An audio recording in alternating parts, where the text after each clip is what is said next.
Gabriela Mataloni es doctora en Ciencias Biológicas, es investigadora principal del CONICET en el área de Ciencias Ambientales y trabaja en el Instituto de Investigación de Ingeniería Ambiental de la UNSAM.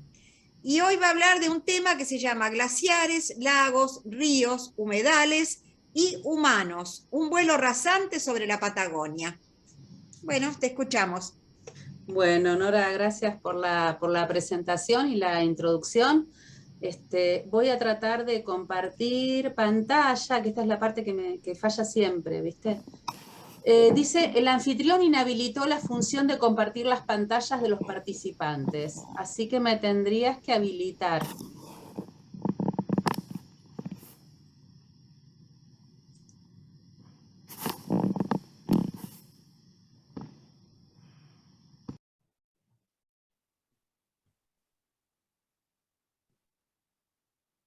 No sé si me escuchaste, Nora.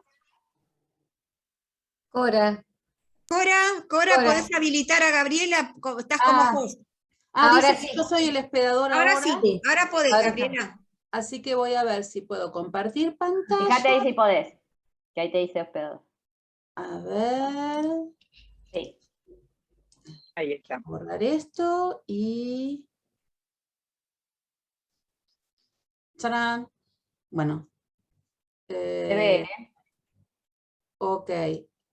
Su función de compartir las pantallas está en pausa y esto me molesta. Y favor alejar esta ventana de la función. Esta cosa. Bueno, a ver, esa era la... Deja de... No. Uso compartir. Reanudar función de compartir.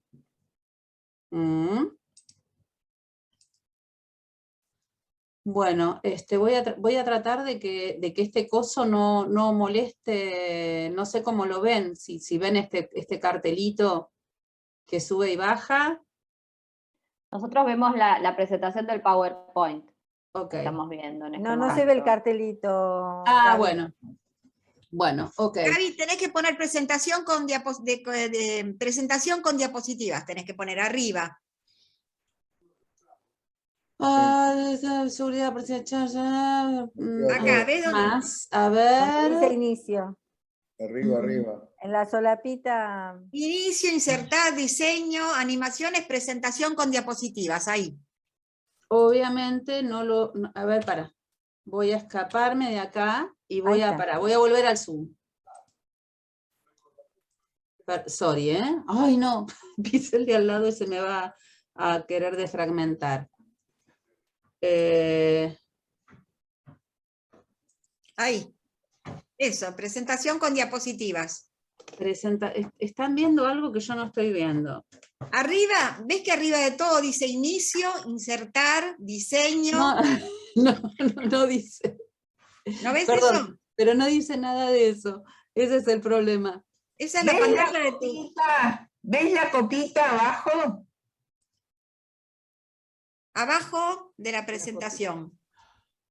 Es que lo tengo a mi marido acá tratando... Gaby, si no, estando en el PowerPoint, poniendo F5, se amplía como pantalla completa. A ver. A modo presentación. F5. Sí, lo que pasa es que ves que está esta cosita acá que me molesta, pero bueno, listo, no importa. Se va. Bueno. No, que me dice, bueno. ¿Lo ven bien?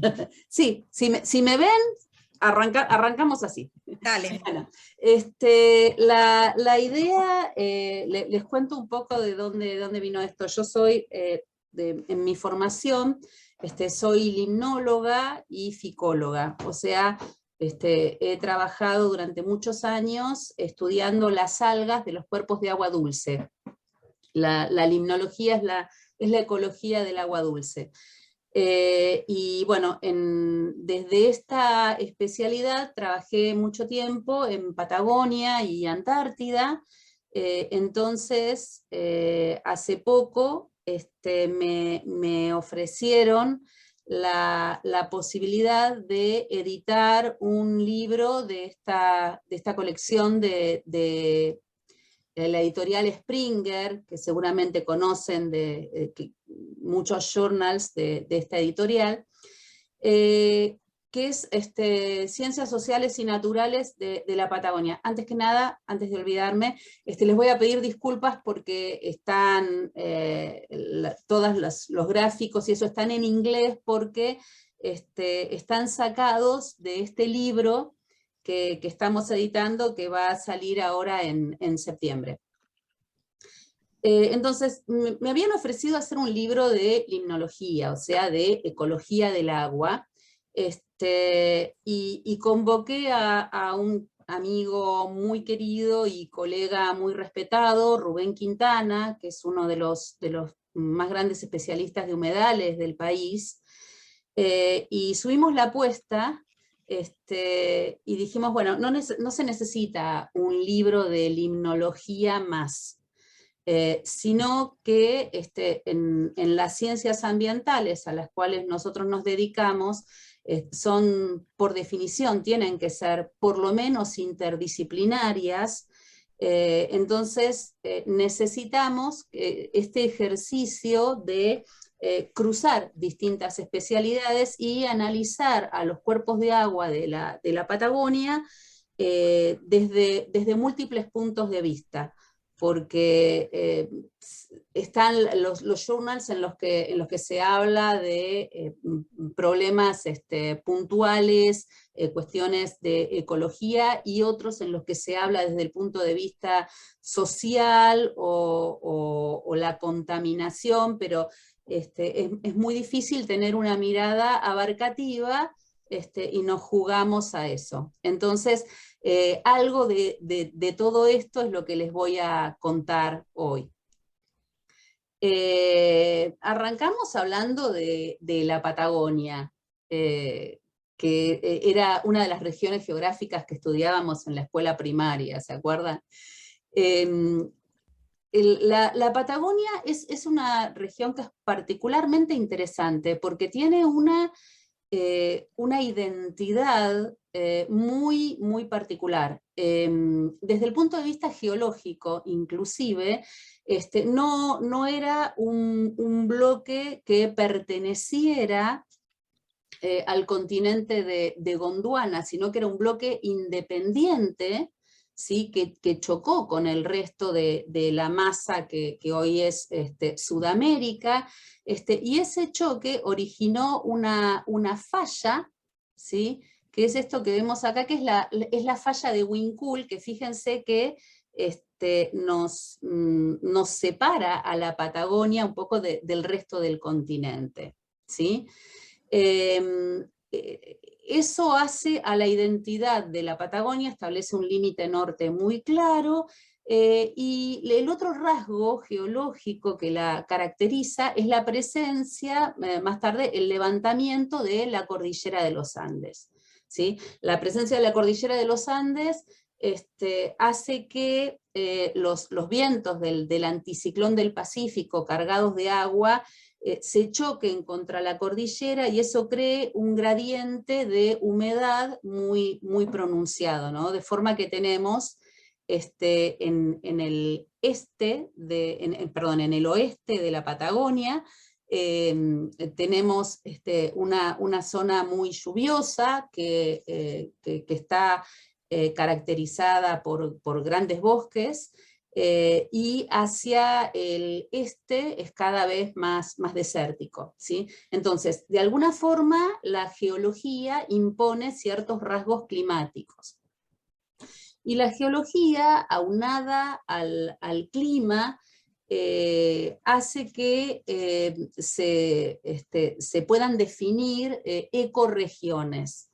Las ecorregiones, según Morello y colaboradores que han estudiado y definido todas las ecorregiones de la Argentina, son regiones geográficas bien definidas geográficamente y caracterizadas por esta serie de rasgos comunes de relieve y climáticos, que van a determinar, y una historia geológica que van a determinar el origen de una cierta biodiversidad, y el funcionamiento de los ecosistemas en función de esos rasgos.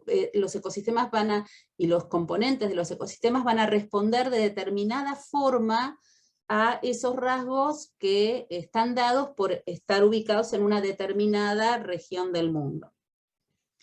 Entonces podemos definir ecorregiones terrestres como las que definió Morello, que son estas que se ven hacia arriba, donde básicamente tenemos dos grandes unidades que están dadas precisamente por este rasgo de la cordillera de los Andes. Tenemos la estepa y la zona andina, montañosa andina, que como saben la cordillera de los Andes dobla, digamos, y cambia su orientación de este a oeste en Tierra del Fuego, para después formar todo el arco del Scotia y volver en la península antártica. Entonces ese es un rasgo muy fuerte que define estas dos grandes áreas. Se han definido ecorregiones entonces para los ecosistemas terrestres, para los ecosistemas de agua dulce a nivel global, es prácticamente toda una misma ecorregión, y en Argentina en particular se han definido regiones de humedales, donde también básicamente tenemos los humedales típicos de la meseta y humedales típicos de montaña. Para que tengan idea, el 80% de la Patagonia es el área de la meseta.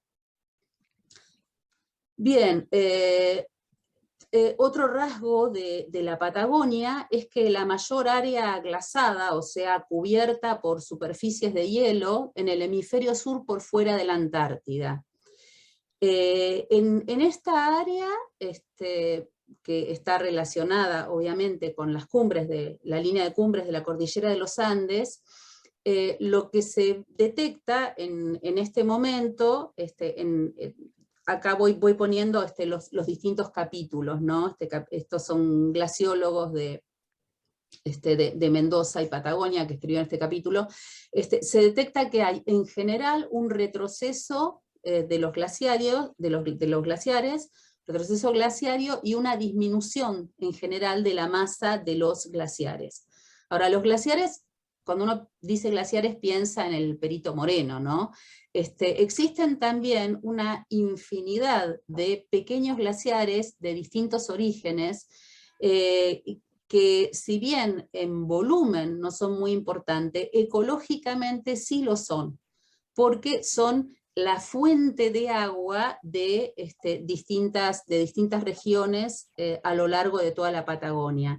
Y si bien todos están retrocediendo, los glaciares grandes y estos pequeños no responden de la misma forma al cambio climático.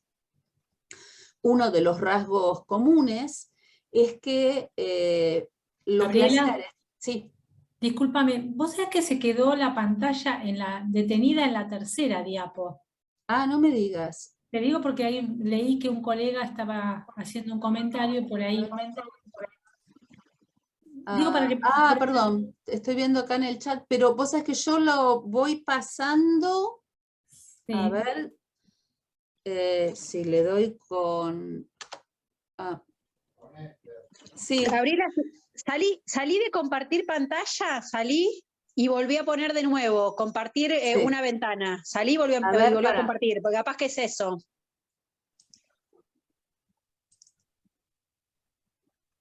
Acá me dice... Ahora, ahí está, ahí vemos. ¿Está mejor? Perfecto. Ahí se ve perfecta la imagen de los glaciares. Vamos. Gracias. A ver, ¿están viendo la Patagonia con un montón de circulitos y unas... Bueno, eso. Sí. Genial. Bueno, uno de los rasgos a través de los cuales se puede ver este retroceso glaciario, ¿qué pasa? Donde estaban los glaciares, se van formando lagos, ¿sí? Que no son otra cosa que esos glaciares derretidos. Y hay una mayor cantidad, fíjense que hay en toda la Patagonia, y sobre todo cuanto más al sur, más frecuente, un aumento en el número de lagos de origen glaciario. Esto tiene una consecuencia riesgosa, para el ambiente, que es la mayor probabilidad de GLOFs. Los GLOFs son Glacial Lake Outburst Floods. ¿Qué quiere decir?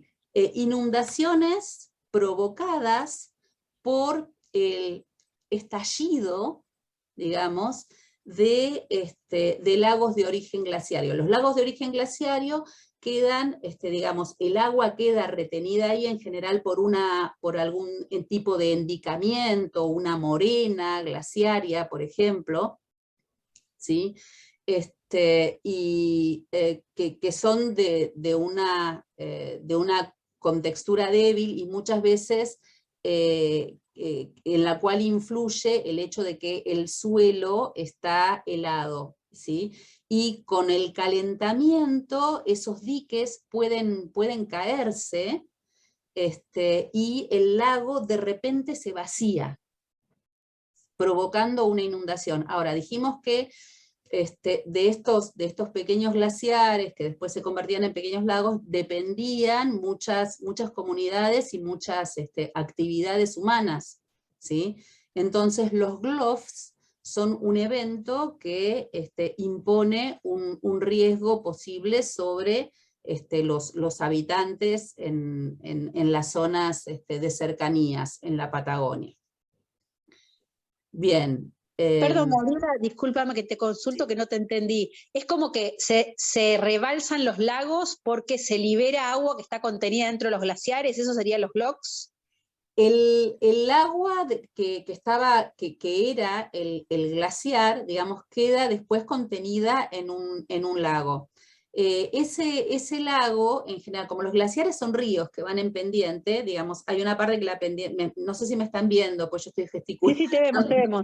Okay. Sí. Hay una parte que la pendiente hace así y tiene una pequeña subidita, ¿sí? Que por ahí es una morena glaciaria, que está donde los fragmentos de roca están unidos por hielo, por suelo congelado, por permafrost. Entonces después si sube la temperatura y eso se derrite, ese dique se cae y el agua que estaba en ese lago se vuelca de repente ladera abajo. Ah, ok. No sé si se entendió. Y desborda los lagos, digamos, a donde está llegando el glaciar o algo así, ¿sería? Sí, glaciar, inunda la zona, inunda toda la zona. Inunda la zona, claro. El glaciar ya no existe más, el glaciar se convirtió en lago, y el lago, si hay un calentamiento que hace que rompa ese dique que lo contiene, se desborda e inunda la zona. Ahí está, sí, ya ahora entendí, gracias. No, por favor. Cualquier cosa, cualquier duda que tengan, vayan preguntándome. Así que bueno, ese es uno de los... Perdón, sí. Gabriela, una consultita te quería hacer respecto al agua glaciar. ¿Ustedes han estudiado la posibilidad de que ese agua contenida en ese dique, que cuando se rompe y se vuelca a esa zona donde las comunidades toman agua, encontramos variables de bacterias o de otros elementos que nunca estuvieron en contacto con nosotros? Mira, para empezar, te aclaro, yo soy la editora de todo el libro, pero este es el capítulo de glaciología que lo escribieron glaciólogos. Sí. Una vez que, digamos, que el glaciar se derritió, o sea, esto que ya son lagos de origen glaciario, están en contacto con la atmósfera y por lo tanto no están confinados. Eso que vos comentás es lo que sucede en lagos subglaciares que están en la Antártida. Que son ecosistemas súper interesantes porque hay algunos que sí han estado confinados por millones de años. Entonces lo que haya ahí puede tener unas adaptaciones absolutamente increíbles a esas condiciones. Y ha evolucionado, digamos, fuera del contacto de otros seres vivos, ¿no? Pero es un caso en general muy particular y que se da en la Antártida. Bien, esto es un caso digamos, como para ir hablando de cuáles son las fuentes de agua en la Patagonia. Si miramos un mapa de las cuencas hidrológicas de la Patagonia, tenemos que hay un gran número de cuencas que a partir de la línea de Cumbres fluyen hacia un océano o hacia otro. Es interesante, para mí fue cuando me lo señalaron los hidrólogos, yo dije, claro, uno tiende a pensar que la línea limítrofe entre los países delimita siempre lo que se llama la línea de la vaguada, ¿no? Hacia dónde caen las aguas. Entonces como que todos los ríos de la Argentina van de los Andes prolijamente hacia el Atlántico, y los de Chile hacia el Pacífico. Pero fíjense acá que tenemos muchas cuencas que son compartidas, ¿sí? Y eso va a tener consecuencias importantes en su administración y en su gestión. Y también vale la pena señalar, fíjense que acá tenemos grandes cuencas de ríos que fluyen hacia el Atlántico, pero hay otras grandes zonas, ¿sí?, de mesetas que no están irrigadas por algún río importante que viene de la montaña, sino que son cuencas, lo que se llama endorreicas, ¿sí?, pequeños ríos locales que no tienen un sistema de desagüe hacia el mar. Y por lo tanto, en estas zonas uno dice que no hay agua. Sí hay agua, pero está como distribuida en pequeñas cantidades, y en estas regiones es que van a cobrar una importancia vital para el funcionamiento de los ecosistemas, los humedales. Bien. Me spoileé yo sola porque les quería mostrar, si vemos una imagen de Google Earth, el primer rasgo que vemos, ¿sí?, del agua en la Patagonia es a nivel satelital estos gigantescos lagos andinos de origen glaciario, ¿sí?, que han cavado, digamos, sus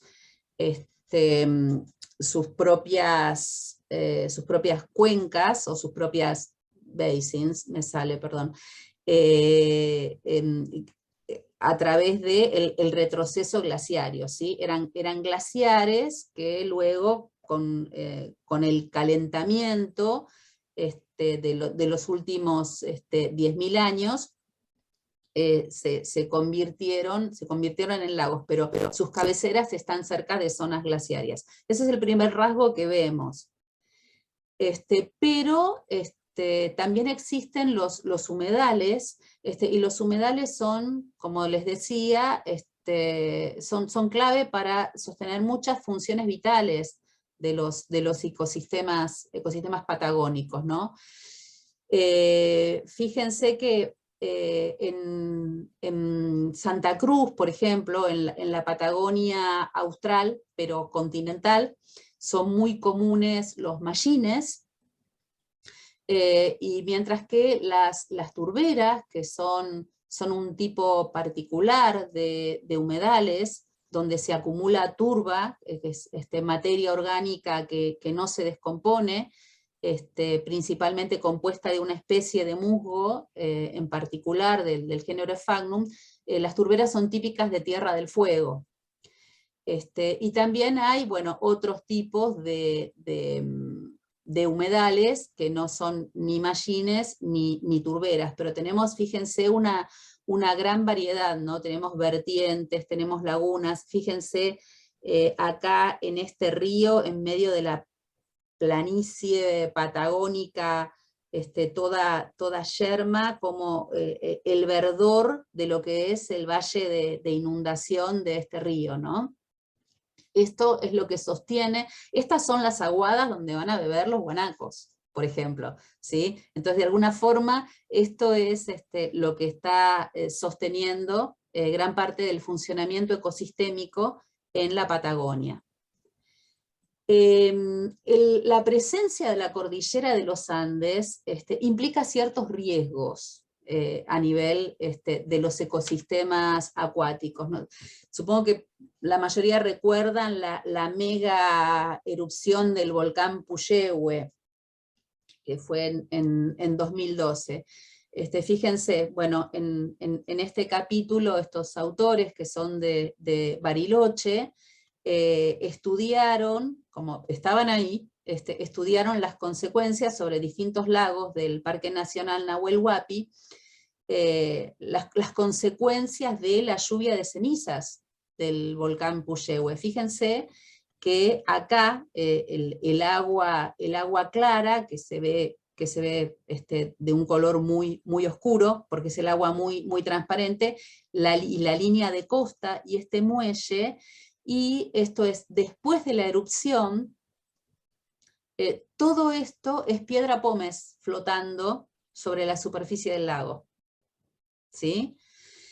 Esto tuvo consecuencias, un impacto muy fuerte sobre los lagos. Fíjense, esto es la cantidad de luz que llega al lago, que atraviesa la columna de agua del lago, en función de la profundidad. Fíjense que antes de la erupción, hasta los 50 metros todavía había luz para hacer fotosíntesis, y después de la erupción la columna iluminada se limitó nada más que a 30 metros. Eso implicó toda una serie de cambios. Esta línea que ven acá es la profundidad a la cual está mayormente concentrado el fitoplancton, o sea, las algas que hacen fotosíntesis.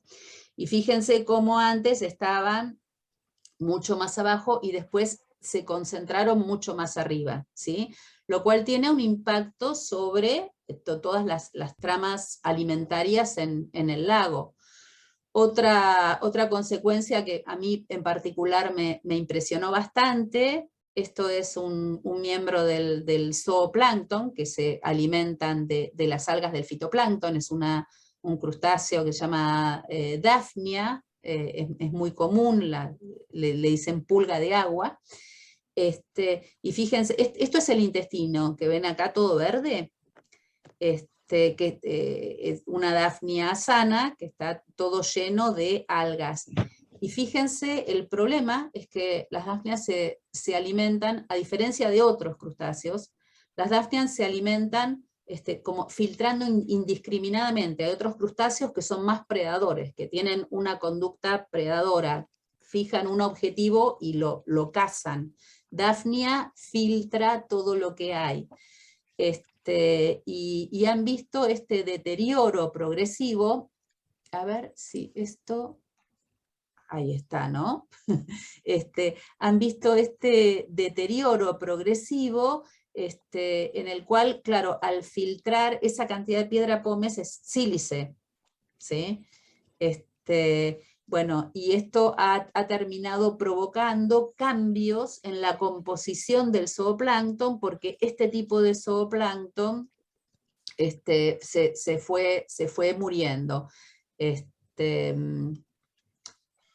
Otra consecuencia de las erupciones volcánicas, así que tenemos una consecuencia que es, bueno, los cambios en el ecosistema acuático, por las cenizas volcánicas, ¿no?, que llegan a los cuerpos de agua.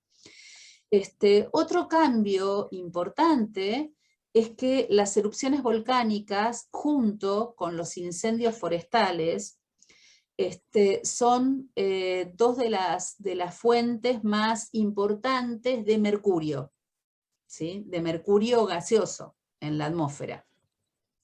Ese mercurio gaseoso en la atmósfera se deposita, ¿sí?, con las precipitaciones, o puede haber también depositación seca, pero cuando va a parar a los cuerpos de agua, puede ser tomado por las bacterias, y sufrir reacciones de metilación y pasar a esta forma, el metilmercurio, que es altamente tóxica.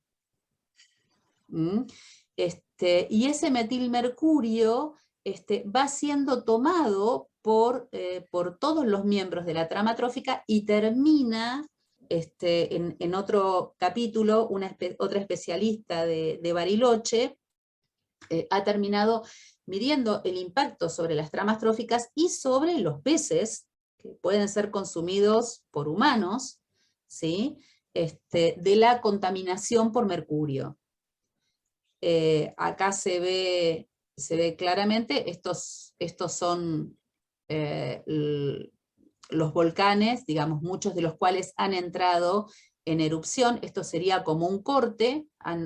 Estos especialistas han trabajado acá en el Parque Nacional Nahuel Huapi, ¿sí? Y se ve acá cómo inclusive los incendios forestales y las erupciones volcánicas del otro lado de la cordillera, como emiten mercurio en forma gaseosa, ¿sí? Puede pasar por arriba de la cordillera y después depositarse en los lagos de esta parte, ¿sí? Del lado de Argentina. Pero acá también podemos tener una complicación, por la gran cantidad, ustedes saben la gran cantidad de incendios forestales que estamos teniendo en la Patagonia año a año, ¿sí? No solamente tienen consecuencias los incendios forestales sobre los ecosistemas terrestres, sino que esta es una de las tantas consecuencias que tienen sobre los ecosistemas acuáticos. Bien, las cualidades de la Patagonia, a ver, perdón, voy a ver si puedo ocultar esto. Sí, ahí está. Las cualidades de la Patagonia, y su historia geológica, etcétera, digamos, permiten que se hayan desarrollado determinadas actividades económicas, ¿sí? Por su historia geológica, se ha desarrollado, bueno, la minería y extracción de petróleo como actividades tradicionales. Esto que vemos acá es Río Turbio, en la provincia de Santa Cruz, que les puedo jurar, esto es a la altura de donde está la mina de carbón de Río Turbio. Voy a ver, no, ya no lo puedo mover porque era la presentación, pero fíjense acá, esta especie de playita es horrible, es puro carbón, pero les puedo jurar que 2 o 3 kilómetros antes de recibir un afluente, que es el arroyo San José, que es donde está precisamente la mina de carbón, el río Turbio es transparente. Así que esto da cuenta, digamos, de un enorme impacto ambiental sobre este río. También la agricultura y la ganadería, que han sido históricamente mal manejadas, muchos de la desertificación de la Patagonia tiene que ver con que se haya sobrecargado, se hayan criado más ovejas de las que soportaba el ambiente, y entre las actividades recientes, que también tienen impactos sobre los ecosistemas acuáticos y los humedales, está la conversión de pasturas, las plantaciones de pinos, la construcción de embalses, tanto para administrar el agua como para la obtención de energía eléctrica, de distintas actividades industriales, el hecho de que el turismo se haya hecho mucho más masivo y las urbanizaciones que avanzan sobre los humedales. Todo esto impacta sobre las comunidades acuáticas, sobre las comunidades que viven en los ríos, y esto es en particular, yo no me lo veo, si no se respeta la continuidad de lo que se llama los corredores riparios en los ríos. Los corredores riparios, ese término alude a que los ríos forman una unidad junto con sus costas, que hace a la integridad del río como sistema, ¿sí? Si eliminamos la costa, eso es uno de los grandes problemas que surgen cuando se canalizan los ríos. No sé si vieron que ahora, por ejemplo, en el río Reconquista hay organizaciones vecinales, hay organizaciones ambientales que están luchando contra la rectificación del río Reconquista, porque eso hace, está pensado desde un punto de vista de lo que se llama ingeniería gris, ¿no? La ingeniería común, que lo único que le preocupa es que el agua fluya más rápidamente por el caño, ¿sí? Pero no qué calidad va a tener esa agua, ni tampoco cuál va a ser la dinámica del flujo de esa agua, porque los ríos van cumpliendo ciclos anuales que dependen de las estaciones de lluvias, y no siempre tienen el mismo caudal. Entonces la integridad de las comunidades riparias, según analizan otros autores en otro capítulo, es esencial para los ríos. También las actividades de todo tipo han tenido grandes impactos sobre los humedales, la agricultura y por la conversión de pastizal natural a zonas sembradas, la ganadería por el agotamiento de los suelos, el pisoteo, el avance de las urbanizaciones sobre los humedales en particular. Fíjense, esto es San Martín de los Andes en 1985, y en 2021, fíjense que la ciudad se expandió y se construyó muchísimo, todo en zona de humedales, que es un poco lo que está pasando acá en el Delta. Y esto es la ciudad de Ushuaia, que literalmente encerró a 2 turberas que estaban en el límite de la ciudad. La ciudad creció por alrededor y como que asfixió a estos sistemas. También hay impactos indirectos debidos al cambio climático. Fíjense este mallín como ha ido casi desapareciendo a lo largo del tiempo, y también estos factores también interactúan entre sí para producir, y los impactos, lamentablemente, a través de ese efecto sinérgico, los impactos se hacen aún mayores. La combinación de impactos conduce a la fragmentación de los humedales, y la fragmentación de los ecosistemas acelera su destrucción. Otro ejemplo que les puedo contar de un impacto humano es la siembra de salmónidos en lagunas de las mesetas patagónicas. ¿Sí? Yo les contaba que hay algunas zonas de meseta que tienen cuencas endorreicas, o sea que no es que el agua pertenece a un sistema hidrológico que está basado en un río principal que desemboca en el océano. En estas cuencas endorreicas, que muchas veces están como sembradas de pequeñas lagunas, muchas de ellas que son tierras privadas, para favorecer el turismo, han sembrado trucha arcoíris, ¿sí?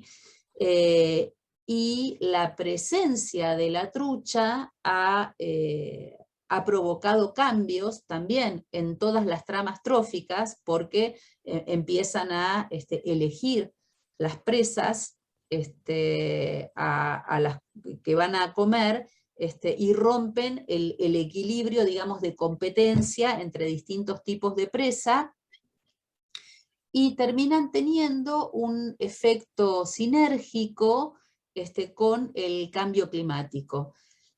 Por ejemplo, en estas lagunas que son transparentes y tienen un fondo vegetado, al disminuir las precipitaciones por cambio climático, baja el nivel del agua, y eso afecta la competencia entre las plantas del fondo y el fitoplancton, las algas microscópicas, en detrimento de las plantas de fondo, y provoca un incremento de la biomasa de las algas, que es lo que conocemos como floración, ¿sí?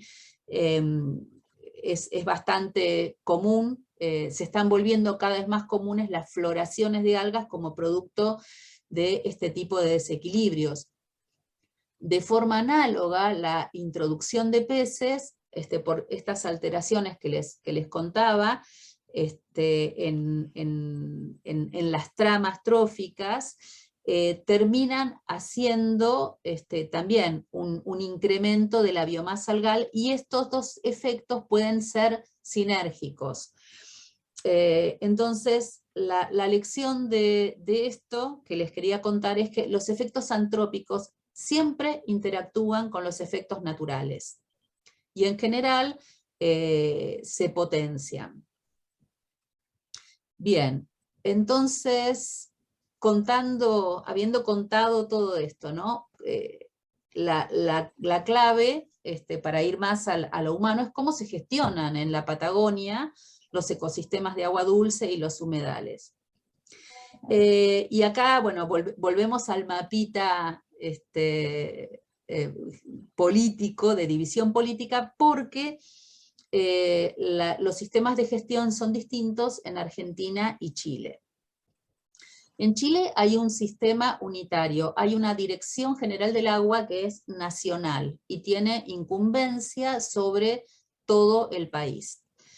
Y tienen la particularidad que con la Constitución de 1981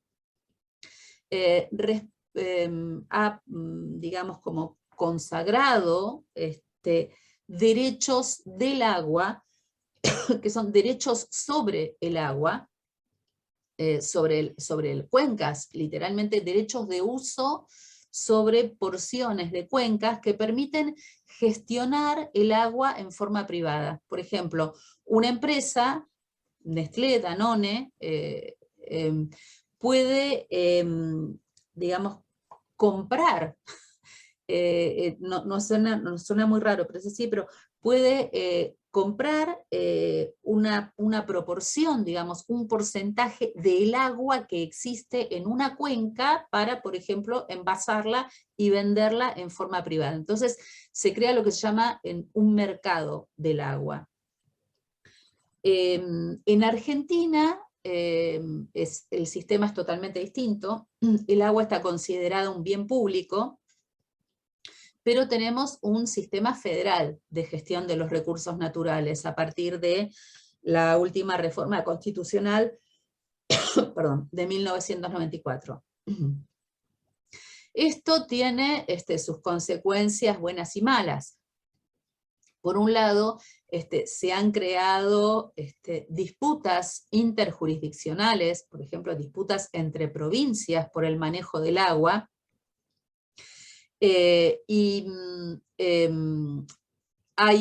por lo cual se creó en el 2003, se creó el COIFE, que es el Consejo Hídrico Federal, en el marco del cual, cuando hay cuencas que abarcan varias provincias, ¿sí? como hemos visto en las diapositivas anteriores, y que pueden afectar distintos intereses provinciales, entonces se han creado los comités de cuenca, algunos de los cuales funcionan mejor que otros. Es conocido fuera de la Patagonia, pero uno de los casos más conocidos es entre la provincia de Mendoza y la provincia de La Pampa, que cuando éramos chicos, acá el límite entre Mendoza y San Luis era un río, el río Desaguadero, que ahora está prácticamente seco, con lo cual la provincia de La Pampa ha iniciado gestiones en el COIFE,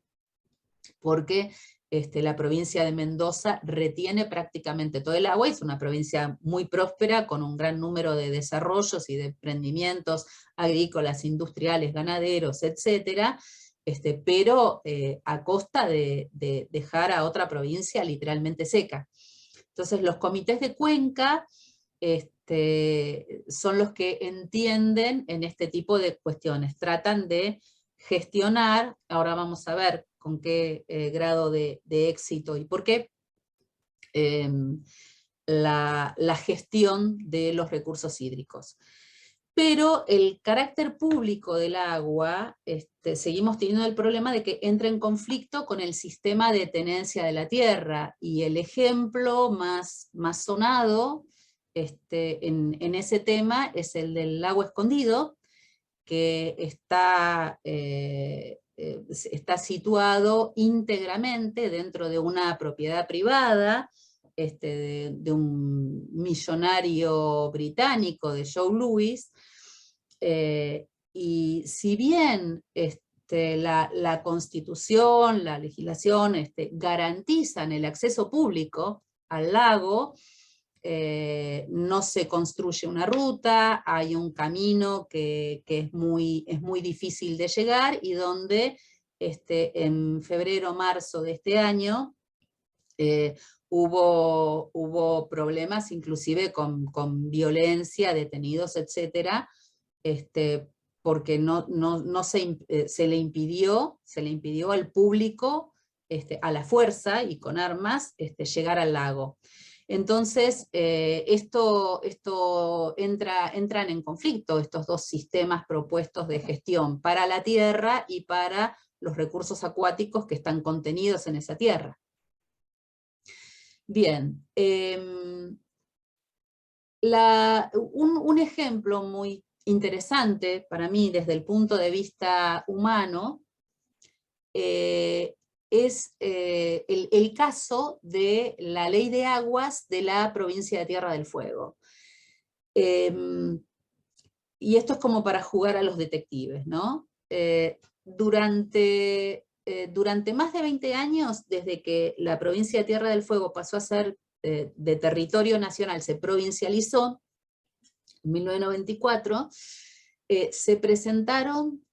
se fueron creando leyes para regular todo tipo de cuestiones, pero se presentaron a lo largo de más de 20 años 13 anteproyectos de ley del agua, que regulara los usos del agua, la gestión del agua, y ninguno llegó a tomar estado parlamentario. Se caían antes, ninguno se llegó a debatir en el recinto.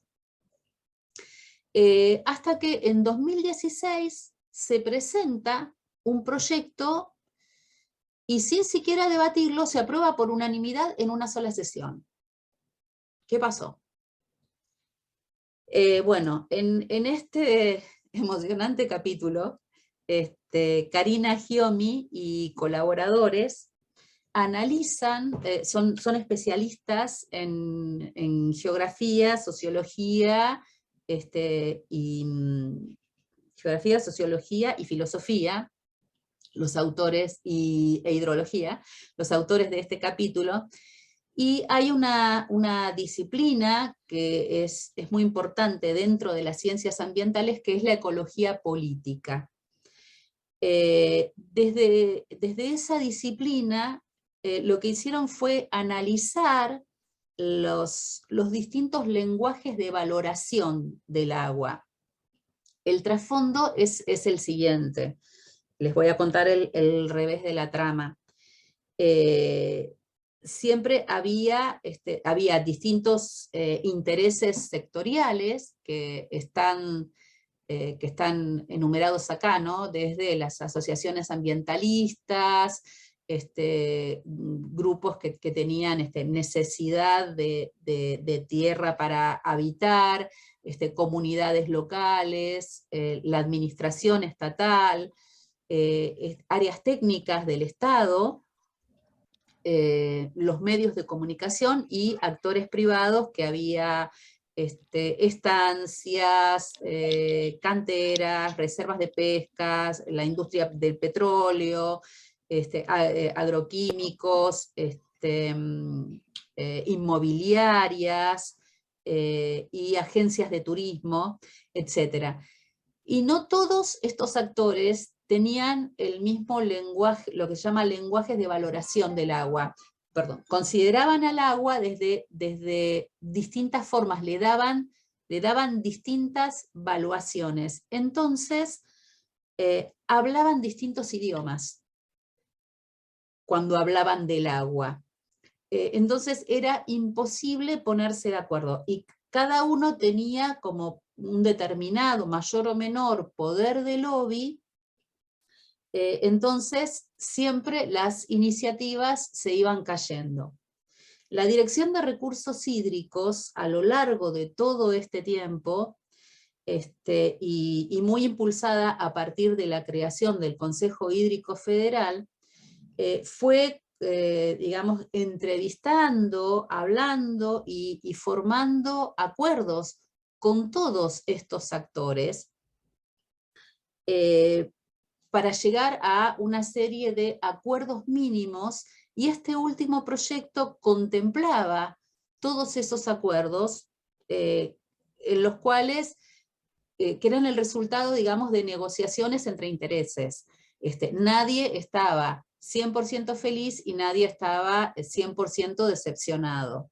Entonces, en este capítulo estos autores analizan todo este proceso que sucedió desde la disciplina de la ecología política, y esto yo creo que deja una lección muy importante en términos de, como ustedes saben, la ley de humedales se viene presentando, distintos proyectos de ley se han venido presentando infructuosamente en la legislatura nacional, y sistemáticamente han ido perdiendo estado parlamentario, porque no, se demoran en comisiones, se cajonean. Entonces, el que hayan podido iluminar e identificar los factores que hacen a este proceso, la verdad que es una lección muy importante para la redacción de una futura ley de humedales que sea posible. Bien, y por último les quería contar un poquito los objetivos de desarrollo, en relación a los objetivos de desarrollo sostenible propuestos por la ONU para el 2030. El agua es como transversal prácticamente a todos estos objetivos. Pero hay un objetivo, digamos, que es básico, que es el de agua limpia y saneamiento, ¿sí? Poder disponer de agua potable para toda la población, agua para todos. Este objetivo también se relaciona estrechamente, bueno, con el de salud y bienestar, porque del agua limpia y el saneamiento dependen muchos trastornos y muchos problemas sanitarios, eso ustedes lo saben mucho mejor que yo. La gestión del agua y de los ecosistemas acuáticos es lo que permite que las ciudades y las comunidades sean sostenibles, y el planificar ciudades y comunidades sostenibles hace al mejor aprovechamiento de los recursos acuáticos, de la misma forma que la producción y el consumo responsables, al generar menor cantidad de residuos y de contaminantes, también protegen el recurso, y bueno, todo esto impacta también a la vida de ecosistemas terrestres, porque está vida submarina y vida de ecosistemas terrestres, ¿no? Estos ecosistemas terrestres incluyen a los cuerpos de agua dulce, que están ligados muy estrechamente e incluidos en el sistema terrestre. Entonces, bueno, la última pregunta, el último capítulo con el que cerramos el libro fue, bueno, a ver, ¿dónde estamos parados? ¿Dónde está la Patagonia parada en este momento, o el país en general, y Patagonia en particular, parada en este momento respecto de estos objetivos, ¿no? La ONU ha propuesto un sistema de gestión que es la gestión integrada de recursos hídricos. Esto lo copié textual de la página esta, para que vean lo mal redactado que está en castellano, lo mal traducido del inglés. Es el camino hacia un desarrollo y gestión eficientes, equitativos y sostenibles de unos recursos hídricos cada vez más limitados y para abordar unas demandas en competición. Sí, face competing demands, ¿no? Pero que quiere decir que, digamos, que pueda dar respuestas a demandas por los recursos hídricos que compiten entre sí. Me pareció pertinente, digamos, señalar que algunas injusticias globales empiezan por la palabra, y me parece de entrada injusto que los documentos de la ONU están brillantemente redactados en inglés, y cuando uno los quiere conseguir en castellano, en general las traducciones son bastante pobres. Bueno, esa observación. Aparte, la misma ONU en el año pasado, en el 2021, hizo un ejercicio como de medición de cuánto se iba cumpliendo o se iba adoptando esta política de gestión integrada de los recursos hídricos. Entonces acá lo que hicimos con Miguel Pascual, que es especialista en estos temas y que colaboramos en este capítulo, es ver dónde está Chile, Argentina y Brasil como comparación, porque Brasil tiene una historia particular, digamos, desde el punto de vista de la gestión de los recursos acuáticos, que ha adoptado muy tempranamente el criterio de gestión integral de cuencas. Entonces están bastante mejor que nosotros, pero fíjense que en cuanto a políticas y leyes y planes, bueno, Chile la verdad que tiene un rendimiento muy pobre, o un grado muy pequeño de adopción de la gestión integrada de los recursos hídricos, y uno de los problemas más importantes es que, bueno, no tiene instrumentos de manejo, tiene un pobre desarrollo de participación institucional y de políticas. Este es el score, o la puntuación, digamos, el grado de adopción de la gestión integrada de los recursos hídricos, que en Chile está en bajo. En Argentina está bastante mejor en algunos puntos, pero todavía es de medio a bajo. Fíjense que no es un problema de financiación.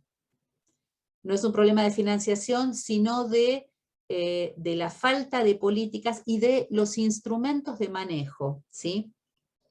Entonces, lo que propone este colega es que básicamente en lo que estamos fallando es que dentro del poco presupuesto que se le dedica a la ciencia, falta investigación científica interdisciplinaria aplicada a las ciencias ambientales para obtener un manejo y una gestión integrada, ¿sí? Falta desarrollo científico justo en ese eslabón tan delicado que está entre la información científica pura y la gestión. Y aparte, bueno, o sea, esto es desde el lado de la investigación científica, y desde el lado de la gestión en sí, la gestión del agua es en nuestro país un proceso bastante burocrático y top-down, en el sentido de que va de arriba hacia abajo, en el sentido de que de alguna forma como que se baja línea de esto debe ser así, y no se alimenta de información. Los gestores muchas veces no se alimentan de la información, ni de las necesidades de la gente, ni de cuáles son las restricciones de tipo ambiental y ecosistémico. Un paradigma que se ha empezado a usar internacionalmente es el concepto de los servicios ecosistémicos, que es lo mismo que van a encontrar en el IPBES, que es como un organismo internacional, la plataforma internacional sobre biodiversidad y servicios ecosistémicos, que es como el equivalente del IPCC, pero en biodiversidad. Y ellos, en el IPBES, se habla de las contribuciones de la naturaleza a las personas. Esto es un nuevo paradigma, una nueva forma de valorar a los ecosistemas, que se aplica tanto en el ámbito académico como en la gestión, y que está basado en la noción de que las sociedades humanas obtienen múltiples beneficios de la naturaleza, que a veces son muy difíciles, o sea, son imposibles de aislar unos de otros. Los servicios ecosistémicos vienen como atados y relacionados entre sí, y son complejos de manejar porque los ecosistemas son sistemas complejos. Ahora, precisamente por eso este paradigma permite analizar toda la interfase tierra, agua, atmósfera, al mismo tiempo, y evaluar las consecuencias de distintas intervenciones humanas, así como de las distintas opciones de remediación. Siempre la mejor remediación es no destruir, empezar por ahí. Pero, por ejemplo, para dar un ejemplo de qué es lo que estoy hablando, cuando uno piensa, por ejemplo, en la exportación de granos, no piensa que de alguna forma lo que estamos exportando es agua, y estamos exportando nutrientes, los nutrientes del suelo que alimentó esas plantas, y que eso nunca se llega a suplir con fertilizantes artificiales, ¿sí? Porque el suelo es un componente vivo de la biosfera, y tiene características que le son propias, como la textura, la estructura, ¿sí? Que si se alteran, se altera el funcionamiento del suelo, más allá de que le podamos poner kilogramos de fertilizantes. Entonces, cuando uno exporta semillas, está exportando un cierto grado de posible deterioro del suelo, y está exportando el agua que regó todas esas plantas durante todo ese tiempo para que crecieran. Entonces, es mucho más complejo que exportar una semilla. Y el paradigma de los servicios ecosistémicos, entonces, permite visualizar que lo que se está exportando junto con esa semilla es todo este servicio que este ecosistema, que puede ser la pampa, que puede ser la meseta patagónica, ha prestado para producir ese producto. Y eso también tiene un valor y tiene un costo que muchas veces se obvia. Entonces, este paradigma de los servicios ecosistémicos permite de alguna forma justipreciar los servicios que los ecosistemas prestan, y para los cuales necesitan un mínimo grado de integridad. Entonces, por eso promueve una perspectiva ambiental integral de los problemas de seguridad hídrica, porque así como estamos marchando globalmente hacia una inseguridad alimentaria, no solo por las guerras, sino también por el cambio climático y por un montón de efectos complejos, básicamente por cambios en el uso del suelo, también estamos marchando hacia una perspectiva de inseguridad hídrica. E impulsa la aplicación de soluciones basadas en la naturaleza como alternativas a las soluciones puramente ingenieriles, que lo que hacen es precisamente una mayor disrupción de los ecosistemas y por lo tanto de sus servicios. Entonces, la propuesta, digamos, el diagnóstico es cuán bien estamos gestionando nuestros ecosistemas de agua dulce en Argentina en general y en Patagonia en particular. No muy bien, nos falta mucho. ¿Existe un camino posible para mejorar? Sí, probablemente sea este. Bueno, y con eso cierro, no los aburro más, ni sé cuánto tiempo estuve hablando. Muchas gracias por su atención. Bueno, muchas gracias, Gabriela. Acá se te ve con todo el equipo. Muy buena la foto. Sí, sí. Muchas gracias, Gabriela. La verdad que son una cantidad de cosas que bueno, para uno le resultan completamente extrañas, ¿no es cierto? Por lo menos yo escuché un montón de cosas que no conocía. Gracias por tu intervención. Abrimos, si quieren hacer preguntas o comentarios. Marcela. Sí, no, tengo alguna inquietud respecto al principio del principio, Gabriela, cuando hablaste vos de la caracterización que se hizo de los ecosistemas, ¿no? Hablaste de un doctor Morelo. Sí. ¿En qué año fue eso? Porque entiendo que tuvo una perspectiva tiempo, clima y condiciones que deben ser muy diferentes. Digo, ¿se hizo cuánto hace eso?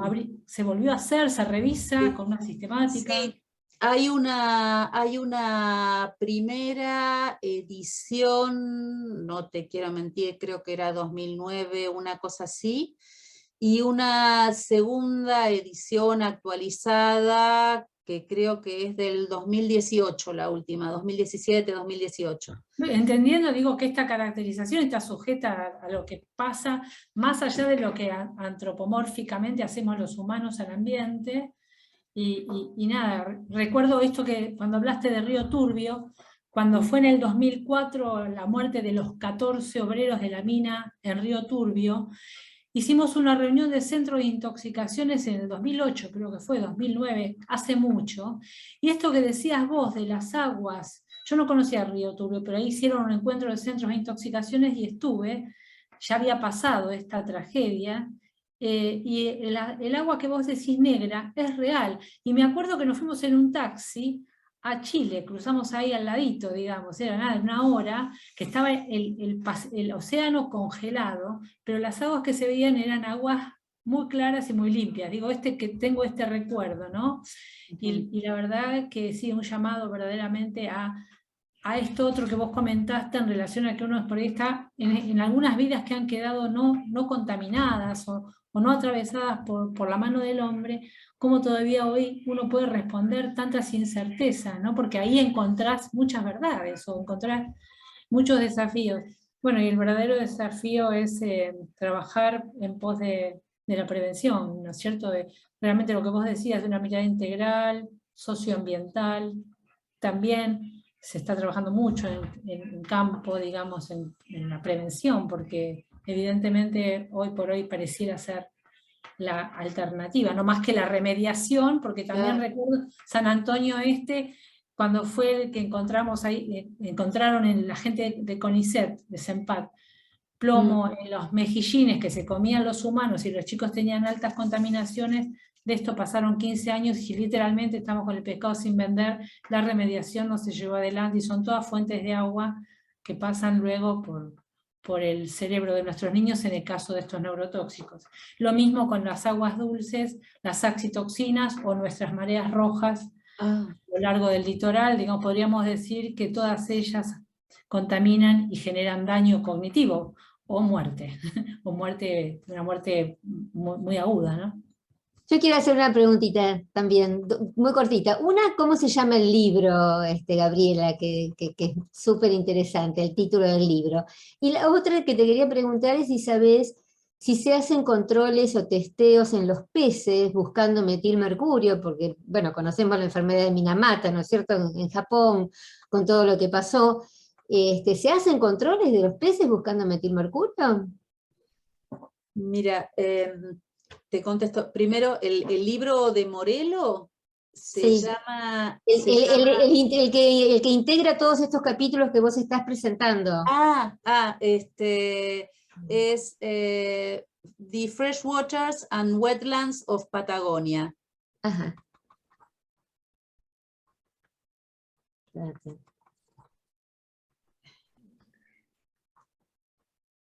Está. Y va a ser publicado en septiembre. Está bien. Es que tenemos un buen avance, ¿eh?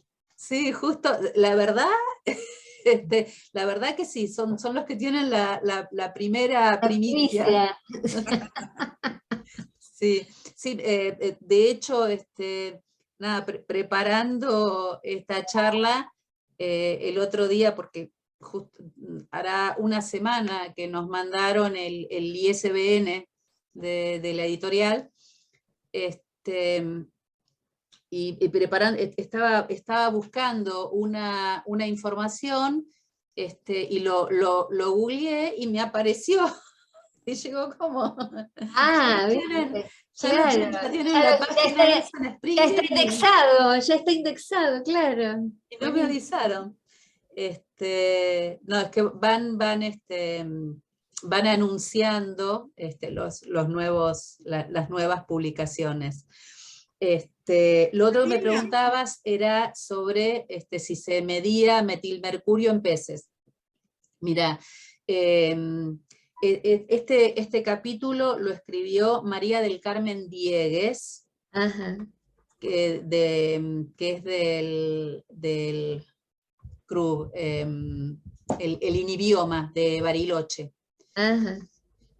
Y ella es la especialista en mercurio, y bueno, sé que por lo menos para estas investigaciones sí, de hecho es bastante más complejo el cuento, porque hay distintas vías de metabolismo del mercurio. El mercurio adopta múltiples formas, y esas vías son diferenciales según el grado de relación con los sedimentos. Hay una vía del mercurio en la columna de agua y en las comunidades planctónicas, y otra en los sedimentos y las comunidades bentónicas. Entonces, los peces que tienen una dieta mayormente bentónica asociada a los sedimentos, se encontró mayor cantidad de mercurio que los que se alimentan de comunidades planctónicas.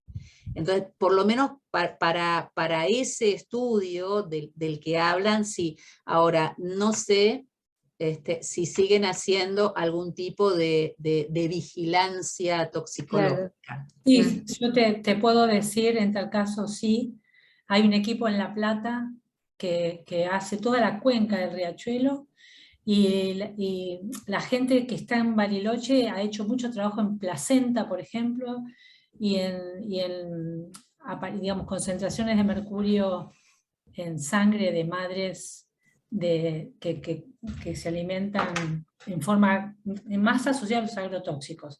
Y en el sur de la Antártida se busca también niveles de mercurio, y en el polo se han encontrado comunidades que comen altas cantidades de ese tipo de alimento bentónico, como decís vos, muchas cantidades comparado con nosotros, que casi no comemos, y también hacen una vigilancia, y hay lugares que hacen vigilancia intensificada. La Universidad de La Plata trabajamos, yo no me acuerdo de la química que hace, pero es muy conocida, y en la Universidad de de Buenos Aires también, sigue farmacia y bioquímica y ciencias y, ¿cómo se llama? Los químicos, siguen mucho las concentraciones de mercurio, justamente del mercurio, de etilmercurio, que es el neurotóxico y daña cognitivamente a las poblaciones humanas. Sí, se siguen. Acá pide la palabra Graciela Andrés. Perdón, yo quería hacer una intervención. Gabriela, ¿podrás dejar de compartir la pantalla si nos vemos todos de vuelta? Ahí está. La que es arriba del todo. Ahí está. Vamos, buenísimo, muchas gracias. Para ver si los puedo poner. Bueno, ya no estoy compartiendo mi pantalla, así que para que lo pongo en mosaico. Ya está. Ahí Ahora está, ahí estamos todos. Graciela Andrés pedía la palabra. Sí. ¿Qué tal? Buenas noches. Quería compartir que yo me crié infancia y adolescencia en Caleta, Olivia. Es una población al norte de Santa Cruz, y ahora me quedó claro cuando vi, porque toda esa época de mi vida recuerdo la falta de agua, ¿no? Y que es una problemática actual. Y en el gráfico que vos mostraste, porque el agua de esa población, a Comodoro, a Caleta, viene del lago Senger. Y entonces yo cuando voy a veces a visitar, y siempre es el mismo problema, pasaron 40 años, y siempre el tema es el agua cuando voy, si hay agua, no hay agua, se cortó, se rompió el caño, no sé qué. Entonces me pregunté, bueno, ¿por qué no viene del lago Buenos Aires, que está en línea recta? Y me dicen, no, porque les comparte con Chile, no se puede usar tan fácil. Digo, por todas las problemáticas que también hacen a la vida cotidiana, de poblaciones que uno escucha todo el tiempo dedicadas al tema del petróleo, pero que realmente vivir con escasez de agua es todo un tema y una cultura, bañarse poco tiempo, cómo usás, las canillas no pierden, no sé, bueno, toda una cantidad de cosas que estamos muy lejos de comprenderlas desde la gran ciudad, ¿no? Que todavía después de más de 40 años eso está casi en el mismo lugar en el que estaba cuando yo dejé el pueblo, digamos. Nada, eso es un comentario. Sí, totalmente. Es súper complejo, y hay un capítulo que, digamos, no lo comenté acá, porque no iba a contar todo el libro, pero porque es bastante específico, pero que a mí me encantó editarlo, que es sobre la relación de las comunidades mapuche con el agua. Porque han ido siendo, históricamente, han ido siendo barridos de zonas más húmedas y de orillas de lagos, han sido como empujados a zonas más desérticas, donde realmente el conseguir el agua de cada día es una cuestión de supervivencia, y tienen prácticas culturales, tienen prácticas culturales que aunan lo espiritual, lo místico y lo práctico, y esas prácticas culturales son las que les permiten, digamos, sobrevivir y hacer agricultura de subsistencia con cantidades absolutamente ínfimas de agua. Entonces, hay toda una cultura, y realmente es verdad lo que vos decís, nosotros venimos de una cultura del derroche, nosotros venimos usando todos los recursos del planeta como si fueran infinitos, y estamos empezando a chocarnos con los bordes, digamos, encontrarnos por un lado, con las propias limitaciones del planeta, y por otro que vamos pisoteando todo. La metáfora del pisoteo no es casual, porque es uno de los problemas que genera la ganadería en relación a los cuerpos de agua. El pisoteo que aumenta la turbidez, que resuspende nutrientes, entonces provoca floraciones de algas, etc. Vamos pisoteando todo, y literalmente vamos arruinando y disminuyendo la disponibilidad de recursos. Por eso hay que ser extremadamente precavido. Según los análisis, digamos, que surgen a lo largo de varios de los capítulos del libro, lo que decimos en este último capítulo, lo que analiza mi colega Miguel Pascual, es que el problema de la gestión del agua dulce en la Patagonia no es un problema de escasez, sino un problema de distribución, básicamente. Entonces eso es lo que hay que mejorar, pero desde un punto de vista realmente con una mirada muy criteriosa y científicamente informada, y socialmente responsable, la gestión del agua. Bueno, acá tenemos en el chat unos cuantos comentarios muy lindos. Te dicen, excelente y clara la exposición, gratifica saber que existen en Argentina investigadores de este nivel. Esta es Luciana del Chaco. Gracias, Luciana. Bueno, tenemos unas cuantas, muy interesante, conceptos nuevos y con una mirada integradora, cuánto hay por hacer y por investigar. Esto dice Yoli. Muchas gracias, Gabriela, un concepto amplio y comprometido. Bueno, en general, todas las expresiones del chat son muy lindas, muy favorables, y te agradecen la exposición.